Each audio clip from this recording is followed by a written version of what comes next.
우리가 본문에 들어가기 전에 시대적 상황을 먼저 살펴봐야 하는데요. 이스라엘은 솔로몬 왕 이후에 나라가 둘로 나눠지게 되는데 남쪽 유다와 그리고 북쪽 이스라엘입니다.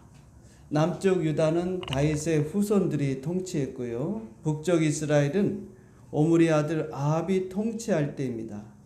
아합은 이스라엘 역사상 가장 악한 왕으로 하나님 대신 바알을 숭배하며 악을 행했던 왕입니다.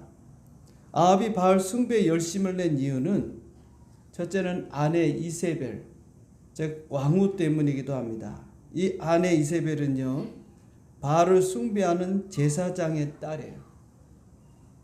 그 이세벨을 데려다가 아내로 삼고 왕으로 이제 만들었는데, 이 이세벨이 남편인 아합 왕으로 하여금 바알과 아세라상을 숭배하도록 만들었기 때문에 또한 바알을 숭배하는 이유가 있습니다. 바알은 비의 신이고 또 폭풍의 신이고 풍요의 신이라는 것입니다. 이스라엘 땅은 매우 건조해서 물이 없기 때문에, 즉 비와 이슬이 없으면 농사를 지을 수가 없어요. 따라서 비의 신, 폭풍의 신 바알을 섬기게 되었던 것이죠. 아합 왕과 이스라엘의 백성들은요, 바알이 비를 내려주므로 농사가 잘 될 것을 믿었기 때문에 그들은 하나님보다 비의 신, 폭풍의 신인, 풍요의 신인 이 바알을 섬겼던 것입니다. 그러나 우리가 알다시피 바알은 우상이고 죽은 신이고 우상은 아무것도 아닌 줄 믿습니다. 오직 하나님만이 비를 내려주실 수 있고 농사를 잘 짓게 해주시는 분인 줄 믿습니다. 하나님만이 여러분이 삶이 잘 되게 해주시고 풍성한 삶으로 인도하시는 분이신 줄 믿습니다. 하나님은 우상을 숭배하는 이스라엘이 가뭄에 들게 하셨는데요, 6개월 동안 가뭄이 들었어요. 비도 이슬도 내리지 않고 그로 인해서 아합 왕과 이스라엘 백성들로 하여금 깨닫게 하기 합니다. 성경에 보면은 이 가뭄은 축복이 아니고 저주입니다. 하나님께서 심판하신 것을 보여주는 것이죠. 그런데 이 가뭄이 들었을 때 이스라엘 백성들은 깨달았어야 돼요. 가뭄이 들면 우리가 지금 뭔가 하나님 앞에 죄를 졌나 보다, 우리가 잘못한 게 있는가 보다, 그렇게 빨리 여러분 깨달아야 합니다. 그런데 그렇지 않았죠. 오히려 그들은 하나님을 찾기보다는 비의 신, 폭풍의 신, 풍요의 신, 농사의 신인 바알을 찾아서 바알 앞에 나가서 아세라상 앞에 나가서 비를 내려달라고 기도하는 것을 우리가 볼 수 있습니다. 자, 이제 오늘 본문에 보면 하나님께서 엘리야를 아합 왕에게 보내십니다. 왜? 가뭄을 6개월 동안 보냈지만 그것을 하나님의 징계로 또 하나님의 심판이라는 것을 깨닫지 못했기 때문에 이제는 하나님의 사람, 하나님의 종 엘리야를 아합 왕에게로 보내게 됩니다. 오늘 1절에 보면 길르앗 세우고 하는 자 중 디셉 사람 엘리야가 아합에게 말하되 내가 섬기는 이스라엘 하나님 여호와께서 살아계심을 두고 맹세하노니 내 말이 없으면 수년 동안 비도 이슬도 있지 아니하리라. 자, 여기 보면은요, 엘리야가 아합 왕 앞에 나가서 담대하게 도전적으로 말을 하고 있는 것을 보게 됩니다. 사실 이 아합 왕은 나중에 보면 하나님의 선지자들을 죽인 자입니다. 물론 아합의 아내인 이세벨이 그렇게 했지만 하나님을 믿는, 즉 하나님의 선지자들을 다 잡아 죽였어요. 그러니까 감히 여러분 나설 수가 없는 거죠. 엘리야가 나섰다가 자신도 잡혀서 감옥에 갈 수도 있고 또 죽을 수도 있는데 지금 담대하게 아합 왕 앞에 나서서 하나님의 말씀을 전하고 있는 것을 보게 됩니다. 다시 말하면 엘리야는요, 살아계신 하나님을 믿었기 때문인 줄 믿습니다. 우리가 이 살아계신 하나님을 믿게 되면 우리의 마음에 담대함이 생겨요. 모든 두려움을 물리치고 우리 마음에 담대함이 생깁니다. 우리가 두려움이 생긴다는 것은 내가 하나님에 대한 믿음이 약하다는 것입니다. 여러분, 다윗은요, 살아계신 하나님이 나와 함께 하시기 때문에 내가 두려워하지 않는다고 시편 23편 4절에 말씀하고 있습니다. 같이 읽어볼까요? 내가 사망의 음침한 골짜기로 다닐지라도 해를 두려워하지 아니할 것은 주께서 나와 함께 하심이라. 주의 지팡이와 막대기가 나를 안위하시나이다. 아멘. 할렐루야. 내가 비록 사망의 음침한 골짜기로 다닌다 할지라도, 죽음의 삶, 내 삶 자체 속에서 죽음의 그런 환난과 고난을 겪는다 할지라도 내가 두려워하지 않는다. 왜냐하면 주께서 나와 함께 하심이라. 그래서 임마누엘 하나님이 나와 함께 하신다고 하는 이 믿음을 우리가 가져야 돼요. 어디에 가든지 여러분이 하나님이 나와 함께 하신다, 내가 있는 곳에 하나님이 계시다, 그런 여러분 믿음을 갖게 되면요, 내 마음에 평안이 넘치고 담대함이 생기게 되는 것입니다. 그렇지 않으면 우리 인간은 약해서 위험에 처하거나 어려움에 처하면 두려움이 생기고 불안하고 염려가 생기고 그럴 수밖에 없어요. 그러나 하나님, 살아계신 하나님을 믿게 될 때 담대하여 나가서 여러분들이 활동할 수 있고 일할 수 있는 것입니다. 여기 엘리야는요, 살아계신 하나님을 믿었기 때문에 아방 앞에 가서 담대하게 말할 수 있었던 것입니다. 다시 우리가 이 1절에 보면은요, 엘리야가 말하기를 내가 섬기는 이스라엘 여호와께서 살아계심을 두고 맹세한다, 그렇게 말씀하고 있어요. 여기 보면은 하나님은 살아계시다. 그 당시로 보면은 아합과 그리고 백성들, 이스라엘 백성들은 우상을 숭배했던 이유는 하나님이 살아계시다는 것을 몰랐기 때문이에요. 믿지 않았기 때문입니다. 그러나 엘리야는 그렇지 않았어요. 하나님이 살아계신다는 것을 그는 굳게 믿고 하나님의 말씀을 아합 왕에게 전했던 것이죠. 그래서 하나님께서 살아계시다, 하나님께서 지금 이 가뭄을 통해서 이스라엘 백성들을 지금 경고하고 있다 하는 것을 알게 하기를 원하셨던 거예요. 그래서 엘리야가 가서 이스라엘 백성의 왕인 아합 왕에게 말하는 것입니다. 내 말이 없으면, 즉 하나님의 말씀이 없으면 수년 동안 비도 이슬도 내리지 않을 것이다. 여기 하나님의 살아계시다함을 강조하는 것은요, 너희가 믿는 우상은, 바알은, 아세라상은 다 그것은 거짓이고 그것은 죽은 신이고 아무것도 아니라는 것입니다. 그것은 다 헛된 것이라는 거죠. 무능한 신이라는 것입니다. 무엇 하나 할 수 있는 그런 신이 아니라는, 별 볼 일 없는 신이라는 거예요. 그러나 내가 믿는 하나님은 살아계신 분, 그 하나님께서 너에게 말씀한다. 내 말이 없으면 수년 동안 비도 이슬도 있지 않게 될 것이다.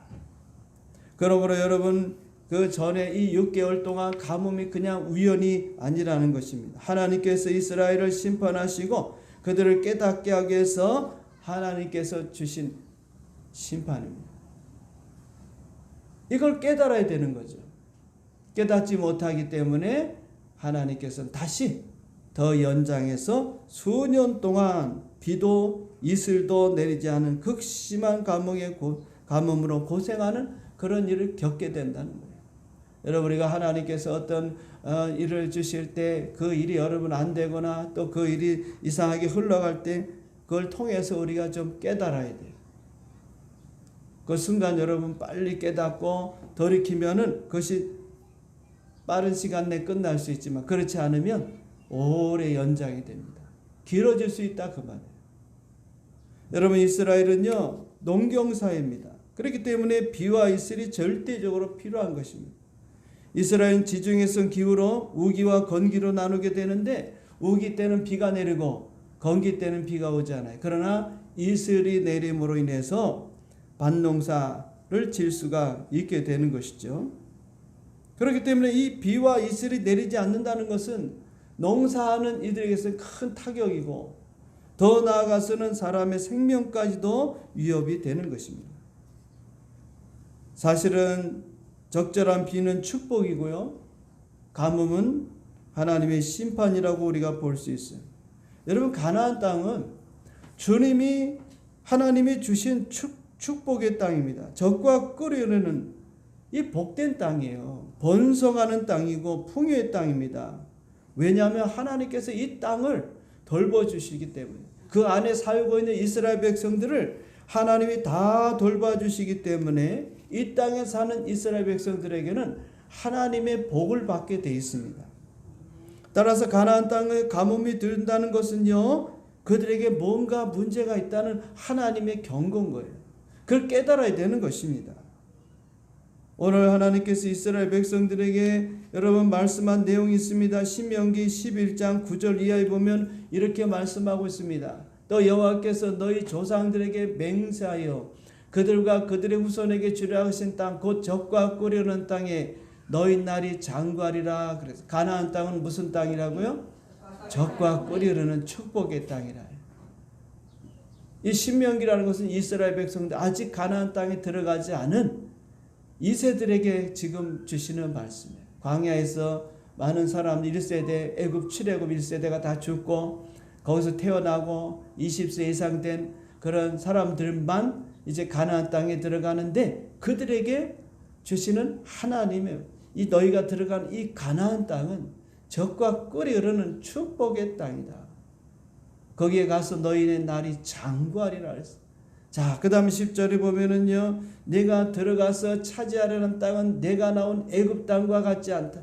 거기에서는 너희가 파종한 후에 발로 물대기를 채소밭에 댐과 같이 하였거니와. 무슨 얘기입니까? 애굽 땅에는요, 나일강이라고 하는 아주 마르지 않은 강이 흘러갑니다. 그런데 관계 수로를 해서 그 나일강의 물을 가져다가 농사를 짓게 되어 있습니다. 그래서 열심히 일을 하고 땀을 흘려야 돼요. 그렇지 않으면 농사 지을 수가 없어요. 우리 김포에 살고 있지만은 여기 김포는요, 이 한강이라고 하는 이 강이 있어서 거기서 수로와 연결되어 있기 때문에 봄이 되면 이 수로에 물이 가득 차면, 지금 물이 다 빠져나갔어요. 가을에는 농사를 짓지 않고 겨울에는 농사 짓지 않기 때문에 물을 다 빼버립니다. 그러나 봄이 되면 물을 싹 채웁니다. 그러면 그 물이 또 어디로 들어가느냐? 이제 농사 짓는 논으로 이 물이 흘러갑니다. 그런데 이것을 노력해야 돼요. 다시 말하면 이 물을 퍼서 하든지, 지금이야 뭐 양수위가 있고 그러니까 쉽게 하지만 옛날에는 다 일일이 사람들의 손에 의해서 이 물을 대합니다. 그러니까 너희가 파종한 후에 애굽 땅이 그렇다 이거예요. 물대기를 채소밭에 댐과 같이 열심히 땀을 흘리고 수고해야만이 농사를 지을 수 있다, 그 말입니다. 자, 그런데 11절에 보세요. 11절에 보면 너희가 건너가서 차지할 땅 가나안 땅은 산과 골짜기가 있어서 하늘에서 내리는 비를 뭐한다? 흡수하는 땅이다. 하늘에서 비가 내린다, 그 말입니다. 무슨 얘기일까요? 너희가 노력하지 않아도 강물을 끌어와서 그 물을 가지고 농사 짓지 않아도 땅을 파종하고 씨를 파종하고 땅을 이제 잘 가꾸기만 하면 하나님께서 때를 따라서 이른 비와 늦은 비를 적당하게 주셔서 농사가 잘 되게 해주신다는 거예요. 할렐루야. 아멘. 여러분, 우리 농사 짓는 봄에 보면은 물이 없어가지고 논에 물 대지 못해서 뭐를 심지 못하는 경우를 보지 않습니까? 또 여러분, 농사 지는데 이 가뭄이 오면 농사 지을 수가 없어요. 우리도 하늘에서 비를 기다려야 합니다. 비가 내려야 농사 지을 수 있어요. 이스라엘도 마찬가지예요. 관계수를 할 수가 없어요. 요단강에 있는 물을 끌어올 수가 없습니다. 하늘에서 비가 내려야 농사를 잘 짓게 되고 그 농사한 것으로 먹고 살 수가 있는 거예요. 만약에 비가 오지 않으면 굶어 죽게 되는 것입니다. 자, 그러면 비는 누가 내리는 거예요? 하나님이 내리는 것입니다. 아무리 사람들이 열심히 뭐 물을 날른다 할지라도 요단강에서 뭐 근처에 사는 그런 분들은 농사 짓는데 도움이 될지 모르지만 좀 멀리 떨어진 그런 곳에 살고 있는 사람들은요, 비만 오기를 기다리는 거예요. 비가 안 오면 이슬이라도 내려야 되는 거예요. 그런데 비와 이슬이 없다면 어떻게 되겠다? 농사를 망치게 되는 거예요. 그래요, 보십시오. 너희가 건너가 차지할 그 가나안 땅은 산과 골짜기가 있는데, 다시 말하면 강이 없다. 요단강이지만 제가 요단강 가봤지만은요, 우리나라 이 강 같은 강이 아닙니다.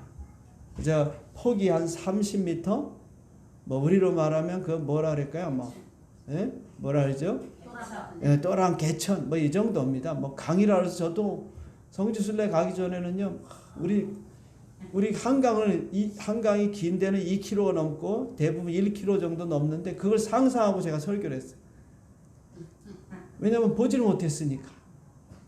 상상하면서, 야, 요단강이 저렇구나, 우리 한강처럼 저렇게 넓구나, 물도 많고. 근데 가보니까요, 완전히 개천입니다. 개천. 그러니까 뭐 물이 많은 게 아니에요. 비를 내리지 않으면, 하늘에서 비를 내리지 아니하면 살 수가 없는 것입니다. 자, 그런데 12절에 보십시오. 내 하나님 여호와께서 뭐하는 땅? 돌봐주시는 땅. 연초부터 연말까지 내 하나님 여호와의 눈이 항상 그 위에 있다. 하나님이 돌봐주시는 가나안 땅이라. 하나님이 돌봐주신다. 하나님이 돌봐준다는 것은 모든 필요를 다 제공해 준다는 것입니다. 적당한 비와 이른 비와 늦은 비와 모든 것들을 다 하나님께서 하신다는 거예요. 사람은 그냥 씨만 뿌리면 된다 그 말입니다. 그 다음에 13절에 보니까 내가 오늘 너희에게 명하는 내 명령을 너희가 만일 청중하고 너희 하나님 여호와를 사랑하여 마음을 다하고 뜻을 다해 섬기며 14절 여호와께서 너희 땅에 이른 비와 늦은 비를 뭐한다? 적당한 때에 내리시리니 너희가 곡식과 포도주와 기름을 얻을 것이다. 할렐루야. 하나님께서 농사짓는 우리에게 뭐가 필요한지, 이스라엘 백성들에게 뭐가 필요한지 이른 비와 늦은 비를 적당한 때에 다 내려주신다 이 말. 그래서 너희가 곡식을 얻고 거기서 포도주를 얻고 거기서 기름을 얻게 될 것이다. 그 다음에 15절에 보니까 또 가축을 위하여 들에 풀이 나게 하시리니, 비가 내려야 풀이 나니까 내가 먹고 뭐 한다요? 배부를 것이다. 좀 속된 말하면 배 터지다 이거예요. 하나님이 풍족하게 주십니다.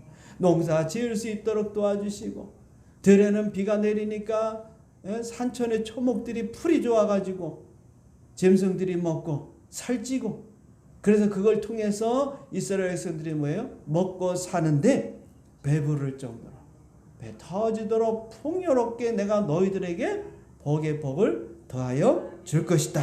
할렐루야. 자, 16절에 보세요. 그러면서 너희는 스스로 삼가라 두렵건대 마음에 미혹하여 돌이켜 뭐하지 말라? 다른 신들을 섬기며 그에게 절함으로 17절 여호와께서 너에게 진노하사 하늘을 닫아 비를 내리지 아니하여 땅에 솟아를 내지 않게 하므로 너희가 여호와께서 주신 아름다운 땅에서 뭐한다? 속히 멸망할까 하느라. 하나님이 원하시는 것은 다른 게 아니에요. 나를 경외하고 하나님을 믿고 하나님만 생각하고 하나님만 사랑해야 되는데 그 땅에 있는 우상을 바라보지 말고 우상 숭배하지 말고, 여러분 이스라엘 백성들은 다른 게 아니에요. 우상만 숭배하지 않으면 돼요. 하나님만 숭배하면요, 하나님만 경배하고 하나님만 예배하면 이 가나안 땅에서 풍요롭게 배 터지도록 먹고 생활할 수 있게 해주시겠다고 하나님 말씀하고 있어요. 적당한 비를 이른 비와 늦은 비를 주셔서 농사 짓는데 도움을 주겠다는 것입니다. 그러나 만약에 너희가 나를 사랑하는 일에 있어서 나를 경외하는 일에서 떠나서 헛된 우상을 숭배하게 되면 하늘을 닫아버린다 해서 비가 내리지 않을 것이다.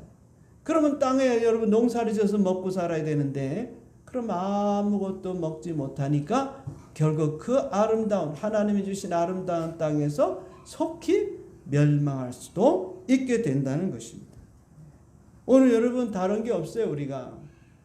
우리도 마찬가지입니다. 오늘 우리 예수 믿는 그리스도인들에게도 이 동일한 은혜와 이 축복의 말씀인 줄 믿습니다. 여러분 다른 거 없습니다. 우리가 오늘날은 여러분 예수 믿는 우리가 우상을 숭배합니까? 그렇지 않잖아요. 우리는 예수님 믿는 일에 그리고 하나님의 말씀을 사랑하고 그 말씀을 가까이 하는 일에 여러분들이 힘쓰면 되는 것입니다. 여호와를 경외하고 그의 계명을 크게 즐거워하는 자에게 복이 있다 그랬어요. 어려운 게 아닙니다. 우리는 신앙생활. 여러분 우리는 다른 게 없어요. 예수 믿는 일에 하나님 말씀을 가까이 하고 여러분이 그 말씀을 읽고 우리가 지난번에 말씀드렸죠. 묵상하고 그 말씀을 여러분들이 입에서 떠나지 않게 하고 그 말씀을 듣는 일에 힘쓰고 그 말씀을 붙들고 살아가려고 애를 쓰기만 하면 되는 것입니다. 그러면 하나님께서 우리에게 복을 주시는데 생명의 복을 주시고 더 풍성한 삶을 주시는 거예요. 우리 예수 믿는 것은요. 하나님이 주시는 복을 누리며 사는 거예요. 요한복음 10장 10절에 보면 도둑이 오는 것은 도둑질하고 죽이고 멸망시키는 것뿐이요. 내가 온 것은 예수님 오신 것은 양으로 생명을 얻게 하고 더 풍성히 얻게 하라는 것이다. 우리에게 생명, 영생을 우리는 받았어요. 그것을 끝나는 게 아닙니다. 많은 분들이 영생만 받았고 영생만 있으면 됐지 그렇게 생각하니 그렇지 않아요. 이 땅에서도 우리가 풍요롭게 살 수 있는 그런 복도 우리 주님께서 주시기 위해서 오셨다 그 말입니다. 그러니까 여러분 영혼이 잘 되고 범사가 잘 되고 강건해지는 것은 하나님의 뜻이다 그 말이에요. 그러므로 여러분 예수 믿는 일에 우리가 힘써야 될 것이고 하나님의 말씀을 살아가고 그 말씀을 가까이 하는 일에 여러분들이 힘써야 돼요. 이것이 내가 사는 길이요 이것이 복받는 길이요 이 땅에서 우리가 풍요롭게 번성하며 살아가는 길입니다. 그렇지 않으면 우리는 가뭄을 만나게 되는 것입니다. 인생의 가뭄이 올 때 우리는 고통을 겪게 되는 것입니다.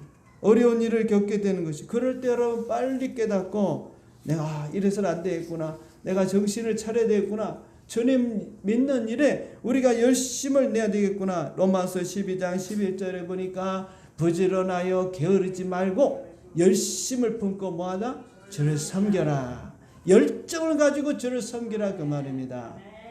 여러분 부지런한 분들이 있는데 세상 일에는 부지런해. 여러분 세상 일도 부지런해야 되지만 더 부지런해야 게 뭐냐? 예수 믿는 일에 부지런해야 돼. 예배 생활하는 일에 여러분 부지런해야 되고 기도 생활하는데 신앙 생활하는데 여긴 더 열정을 가져야 돼요.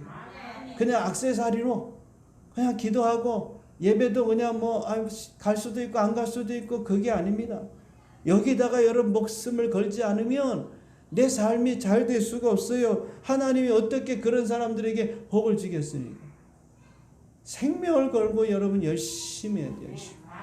예배에 우리가 빠지지 아니하고 어떤 일이 있어도 내가 손해보는 일이 있어도 지금 옛날에는 여러분 손해보더라도 예배 생활 빠질까봐 겁을 내고 두려워하고 그런데 지금 그렇지 않아요. 그러니까 우리가 어떻게 복을 봐요? 복을 누가 주시느냐? 누가 잘되게 해주시느냐? 여러분 분명히 그것을 알아야 합니다. 내가 열심히 노력한다고 돈이 벌리는 게 아니에요. 내가 돈을 움켜쥐었다고 이게 내 것이 되는 게 아닙니다.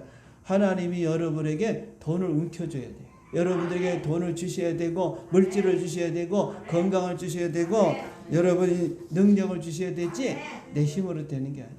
그거를 빨리 깨닫는 사람일수록 이 땅에서 하나님 주시는 복을 누리며 살아갈 수가 있는 것입니다. 이 아하방은요 가뭄이 들었을 때 6개월 동안 가뭄이 왔을 때 그걸 깨닫지 못했던 거예요.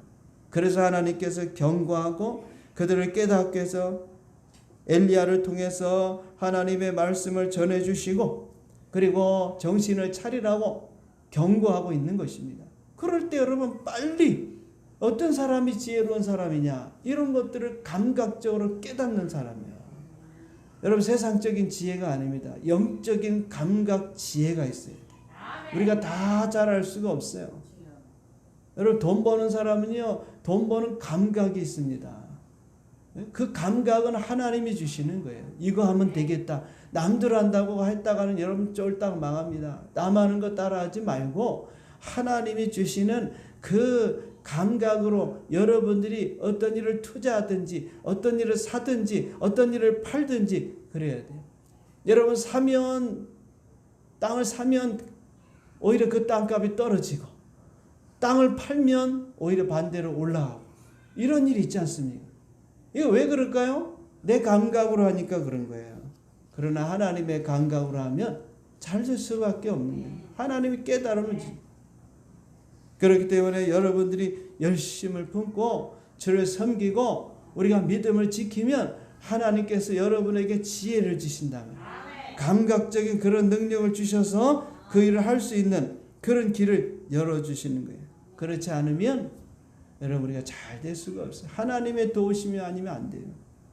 오늘 여러분 아합 왕에게 하나님께서 깨닫게 하도록 말씀을 주셨지만 아합 왕과 이스라엘 백성 깨닫지 못해요. 그래서 가뭄이 우리가 알다시피 수년 동안 3년 동안 계속됨으로 인해서 아합 왕과 이스라엘 백성들은 고통을 겪을 수밖에 없게 됩니다. 하나님께서 아합 왕을 엘리야를 아합 왕으로부터 이제 지켜주게 되시는데 그래서 이 엘리야를 하나님께서 이제 그릿 시냇가로 보내십니다. 오늘 3절에 보니까 너는 여기서 떠나 동쪽으로 가서 요단아 그릿 시냇가에 숨고 4절에 보니까 그 시냇물을 마시라 내가 까마귀들 그를 명령하여 거기서 너를 뭐하겠다? 먹이게 하리라. 할렐루야.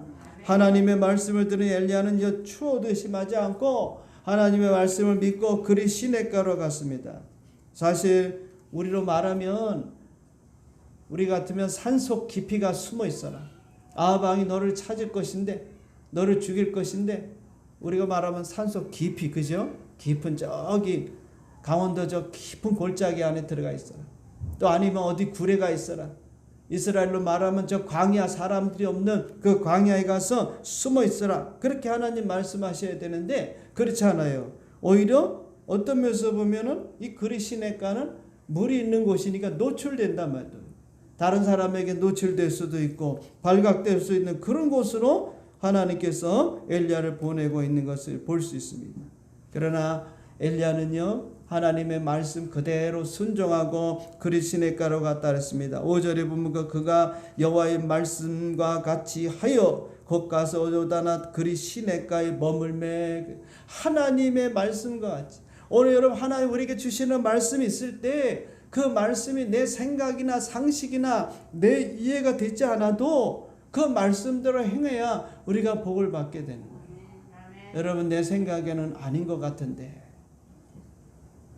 내 생각에는 이러면 안 되는데 그렇게 생각하시면 안 돼요. 엘리야는 하나님의 말씀대로 갔습니다. 하나님의 보호가 있는 곳이 하나님 말씀하신 곳이에요. 이 세상이 안전한 곳은 아무 데도 없습니다. 오직 하나님의 품 안과 하나님의 손 안에만이 안전한 줄 믿습니다. 그래서 시편 17편 8절에 보면 나를 눈동자같이 지키시고 주의 날개 그늘 아래 감추사 그랬어요.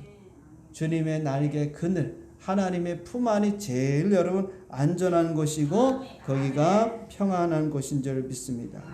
오늘 여러분이 어려움에 처하고 위험에 처하고 힘들고 지칠 때 우리가 안식할 곳은 어디예요? 주님밖에 없어요. 주님 하나님 품 안으로 달려가야 됩니다. 여러분 상처받고 마음에 아픔이 있고 힘든 일이 있으면 하나님 앞에 나가서 여러분의 그 마음을 토해내는 기도해야 된다 그 말이에요. 그래서 옛날에는요 어려움이 있으면 하나님 앞에 나가서 철야기도 하고 새벽기도 하고 금식기도 하고 하나님의 품을 찾아가는데 지금은 그렇지 않아요. 지금은 사람 찾아다니고 문제 해결하려고 돈 찾아다니고 엉뚱한 데 찾아다니다 보면 시간 세월만 다 허비하는 힘들고 어렵습니까? 그러면 주님의 품 안으로 들어가셔야 돼요. 주님 내가 살 길이 없습니다. 도와주십시오. 하나님이 나를 살려주실 때까지 안정케 해주실 때까지 하나님이 나를 도와주실 때까지 여러분이 하나님 앞에 매달려 기도해야 합니다. 하나님만이 우리의 피난처가 되시는 줄 믿습니다. 시편 46편 1절에 보면 같이 읽어보겠습니다. 하나님은 우리의 피난처시여 힘이시니 환난 중에 만날 큰 도움이시다. 하나님만이 우리에게 도움이 되시는 줄 믿습니다. 하나님이 여러분을 도와주실 수 있어요. 목사도 또 여러분의 가족에 있는 가족들도 친지들도 친구도 아무도 도와줄 사람이 없어요. 도와줄 것 같지요? 말은 도와줄게 그러고 나서는 결정적인 순간이 나면 여러분 도망가든지 배신하든지 그 실망하지 말고 또 상처받고 그러지 말고 하나님 앞에 가서 하나님의 도움을 받아야 돼. 그래야 우리가 살 수 있는 줄 믿습니다. 자, 6절에 보니까 하나님 말씀대로 엘리야가 그리 시내가에 갔더니요, 이런 일이 일어나고 있어요. 6절에 보면 까마귀들이 아침에도 떡과 고기를, 저녁에도 떡과 고기를 가져왔고 그가 시냇물을 마셨으나 그랬어요. 아침에도 떡과 고기를. 누가? 까마귀가. 사람도 아닙니다. 여러분, 하나님께 사람을 보냈을 수도 있어요. 그렇잖아요. 이 엘리야가 숨어 있는 곳으로 사람을 보내서 얼마든지 떡과 고기를 갖다 줘서 먹고 살게 할 수 있는데 하나님은 그렇게 하지 않았어요. 하나님이 하시는 일은 우리의 상식과 또 이 자연의 질서를 초월해서 일하신다. 우리는 이 작은 머릿속에, 우리 생각 속에, 내 경험 속에 하나님을 자꾸 가둬두려고 하지 마세요. 하나님 그것을 초월해 어떻게 역사하실지 몰라. 아니, 까마귀를 통해서 말이죠. 까마귀가 떡과 고기를 아침에도 저녁에도 엘리야에게 갖다 주는, 하나님께서 이 미물 짐승까지도 사용하시는 이런 놀라운 일을 행하는 것을 우리가 보지 않습니까? 아멘. 얼마나 하나님 하시는 일은 놀랍습니까? 아멘. 여러분, 누가복음 5장에 보면은요, 베드로가 밤새 고기를 잡았지만 한 마리도 잡지 못했다 그랬어요. 그때 예수님께서 뭐라 했습니까? 깊은 데로 가서 그물을 내려 고기를 잡으라. 누가복음 5장 5절입니다. 그럴 때 시몬이 대답하기를, 선생님, 우리들이 밤이 새도록 수고했을 때 잡은 것이 없지만 말씀에 의지하여 내가 그물을 내리리다 하고, 그 다음 6절에 보면 그렇게 해서 깊은 데로 가서 그물을 딱 던졌더니요, 고기가 잡혔는데 고기를 잡은 것이 심이 많아 그물이 뭐했다? 찢어질 정도예요. 그 다음에 말씀은 2배 가득 됐다 했어요. 그물이 찢어질 정도로 하나님께서 뭐했다? 고기를 모아주신 거예요. 밤새 그 바닷가에서, 갈릴리 바다에서 그물을 던졌지만 한 마리도 잡지 못했어요. 그런데 예수님 한 말씀에 어디가에 숨었던 고기들이 다 몰려 나온 거예요. 하나님이 지금 엘리야에게 기적을 보여주고 있어요. 까마귀를 통해서 떡과 고기를 가져다 준다. 아침에도 저녁에도. 그걸 보는 엘리야의 마음속에 어떤 마음이 들겠습니까? 하나님은 정말 살아계시구나. 물론 그가 믿었지만, 여러분 우리 다 믿어요.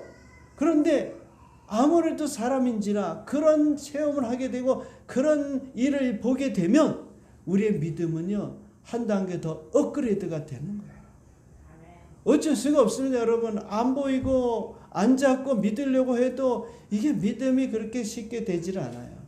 그런데 하나님께서 여러분의 삶에 역사하시고 일하시고 행하시는 거 보면은요, 우리의 믿음이 업이 된다. 와, 하나님, 내가 믿는 대로, 내가 믿는 대로 하나님이 이렇게 역사하시고. 엘리야도 마찬가지입니다. 여러분, 이 사건 뒤에 여러분 잘 아는 갈멜산 사건이 나타나잖아요. 거기에는 더 큰 믿음이 필요해요. 여기가 그냥 아하방에게 말만 딱 던져주고 도망가면 되지만, 이제 조금 있으면 아하방과 바알의 선지자들과 이제 갈멜산에서 정면으로 대결을 해야 되는 그런 순간이, 하늘에서 불을 내리게 해야 됩니다. 그러면 여러분 보통 믿음 갖고 되겠어요? 그러니까 하나님께서 이런 기적을 통해서 얼마든지 사람을 통해서도 공급할 수 있지만 까마귀를 통해서 하나님이 이런 일을 행하시는 분이다. 우리가 하나님을 섬기고 믿을 때마다 여러분 깜짝깜짝 놀랄 때가 있습니다. 왜냐하면 내가 생각하지 않았던, 내가 알지 못했던 그런 일로서 하나님이 일을 해결해 가시기 때문에 여러분 정말 저는 깜짝 놀래요. 이거 어떻게 해결할까? 이거 어떻게 될까? 그러면요, 기가 막히게 하나님이 다 알아서 해결해 주십니다. 그래서 하나님 놀랍다. 내가 하나님을 그냥 알았던 그 지식적인 하나님이 아니라, 이 안다고 하는 것은요, 체험적인 걸 말하는 거예요. 내가 체험해서 믿겠다 그 말이 아니라, 내가 믿고 가면 하나님이 이런 분이라고 하는 것을 삶에서 우리에게 보여주고 체험시켜 주셔서 내가 그 하나님을 다시 한번 확인하게 되는 거예요. 내가 믿었던 하나님 맞구나. 엘리야도 그런 심정이었을 거예요. 이 까마귀를 통해서 하나님이 이런 역사를 하시는 걸 보면서 내가 믿었던 하나님 맞구나. 우리는 늘 갈등하지 않습니까? 하나님이 살아계시고 나와 함께 하시고 나를 도우시고 하나님이 역사하신다는 것을 우리 알아요. 그러나 그 속에서 늘 갈등합니다. 야, 정말인가? 어느 때는 하나님이 계신가? 안 계신가? 그런 생각도 하고, 하나님이 나를 사랑하나? 사랑하지 않나? 나를 도와주나? 도와주지 않나? 그런 갈등이 우리에게 얼마나 많습니까? 그런데 이렇게 하나님 역사할 때, 그때 우리는 확신을 갖게 되는 거예요. 내가 믿었지만 더 이제 하나님 이런 분이시구나. 그렇다면 갈멜산에서 바알의 선지자 싸울 때 무슨 두려움이 있겠습니까? 무슨 여러분 겁이 나겠습니까? 이런 하나님인데 말이죠. 그래서 하나님께서 엘리야에게 이런 체험들을 하게 하시는 거예요. 이거는 믿음의 훈련이에요. 오늘 여러분 표적은요, 어떤 면에서 보면 우리의 믿음을 새롭게 하고 우리의 믿음에 대한 확신을 주기 합니다. 많은 분들은 뭐 기적, 표적 이런 거 다 필요 없다. 그냥 믿기만 하면 된다. 맞습니다. 믿기만 하면 됩니다. 그런데 우리가 그런 믿음을 갖고 있지만 그럼에도 불구하고 우리는 늘 갈등하고 있다면, 내가 지금 잘 믿고 있는가? 하나님에 대한 믿음이 분명한가? 그러면서도 또 의심할 때도 있고 갈등할 때도 여러분 없습니까? 있단 말이죠. 오늘 여러분 하나님을 믿고 그의 말씀대로 순종하는 자들에게는 이와 같은 표적을 주시는 거예요. 이제 말씀의 결론을 맺습니다. 인생을 살아가다 보면 우리도 가뭄을 만날 때가 있어요. 우리가 하는 일이 안 되고, 여러분 우리 예수 믿는 사람은 안 될 수가 없습니다.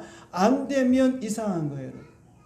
여러분 제가 말씀을 드리지만 안 되면 이상하다고 생각하고 되도록 우리가 기도하고 하나님 앞에 나가서 그 문제를 놓고 씨름을 해야 합니다. 하나님을 찾고 하나님께 이 문제를 아뢰고, 하나님 이 문제 해결해 주십시오. 하나님과 씨름을 해야 돼요. 야곱이 야곱강에서 그 하나님과 씨름하듯이 우리는 하나님과 씨름하지 않아요. 적당하게 타협하고 뭐 하나님께서 주시겠지, 그렇게 해가지고는 아무것도 우리가 얻을 수 없고, 때가 되면 안 줘요. 우리가 구하지 않으면. 하나님 앞에 나오라는 하나의 사인입니다. 그렇기 때문에 여러분 인생의 가뭄을 만나고 힘들고 어려울 때, 그때가 바로 하나님을 찾을 때고, 그때가 바로 기도할 때고, 그때가 하나님 앞에 나가서 내 열정과 열심을 보여드릴 때예요. 그래야 내 문제들이 다 해결되어지고 하나님이 주시는 축복, 이른 비와 늦은 비 적당하게 내려주시고 우리의 삶의 모든 문제들이 풀려가고, 오늘 이 까마귀를 통해서 엘리야를 먹였듯이요, 여러분의 삶의 까마귀를 보내서 그때그때마다 필요한 것들로 하나님이 채워주시는 것을 우리가 보게 되고 체험하게 되고, 그걸 통해서 우리는 또 간증하는 그런 일을 겪게 될 줄 믿습니다. 그러므로 오늘도 우리 주님 앞에 나와서 주님이 주신 이런 은혜와 복을 받는 우리 모든 성도님 되시기를 주님의 이름으로 축원드립니다.